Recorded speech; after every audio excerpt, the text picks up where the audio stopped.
శ్రీశైలం హైదరాబాద్ ప్రధాన రహదారి Mannanur check post వద్ద భారీ ఎత్తున ట్రాఫిక్ జామ్ అయింది. ప్లాస్టిక్ ఫ్రీ జోన్ తో శ్రీశైలం వెళ్లే ప్రయాణికులకు ట్రాఫిక్ సమస్యలు ఎదురవుతున్నాయి. వరుసగా 3 రోజులు సెలవులు రావడంతో శ్రీశైలానికి భక్తులు పోటెత్తారు. ఈ క్రమంలో మన్ననూరు చెక్ పోస్ట్ వద్ద ప్లాస్టిక్ వాటర్ బాటిల్స్ తీసుకువెళ్లాలని అధికారులు చెబుతూ ఉన్నారు.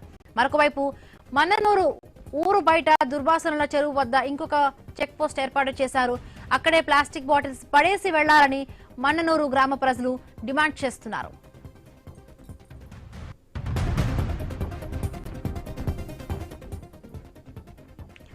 శ్రీశైలం హైదరాబాద్ ప్రధాన రహదారి మన్ననూరు వద్ద చెక్ పోస్ట్ వద్ద భారీ ఎత్తున ట్రాఫిక్ జామ్ అయింది. ప్లాస్టిక్ ఫ్రీ జోన్ తో శ్రీశైలం వెళ్లే ప్రయాణికులకు ట్రాఫిక్ సమస్యలు ఎదురవుతున్నాయి. వరుసగా 3 రోజులు సెలవులు రావడంతో శ్రీశైలానికి భక్తులు పోటెత్తారు. ఈ క్రమంలో మన్ననూరు చెక్ పోస్ట్ వద్ద ప్లాస్టిక్ వాటర్ బాటిల్స్ తీసుకెళ్లాలని అధికారులు చెబుతూ ఉన్నారు. మరొకవైపు మన్ననూరు ఊరు బయట దుర్వాసనల చెరువు వద్ద ఇంకొక చెక్ పోస్ట్ ఏర్పాటు చేశారు. అక్కడే ప్లాస్టిక్ బాటిల్స్ పడేసి వెళ్లాలని మన్ననూరు గ్రామ ప్రజలు డిమాండ్ చేస్తున్నారు.